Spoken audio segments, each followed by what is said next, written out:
leather seat. Isa yan sa mga magandang investment sa sasakyan natin. Isa sa pinakamagandang advantage ng leather seat compared dun sa yung tela na seat cover, no? Mas madali talaga siyang linisin. Punas-punas lang. Unlike kasi nung tela, halos every month nagpapa-laundry ako noon eh. Tapos kakabit ko na naman, 'di ba? Ang trabaho. Unlike ng leather seat, wala na 'yon. Okay na. Punas-punas na lang halos. Then isa rin sa maganda dito is yung halimbawa maulan, o lalo ngayon maulan. So halimbawa may sasakay na basa.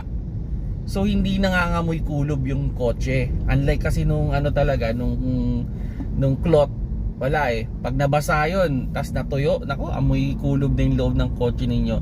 Isa sa mga advantage. Syempre may konting disadvantage din yung leather seat, ano?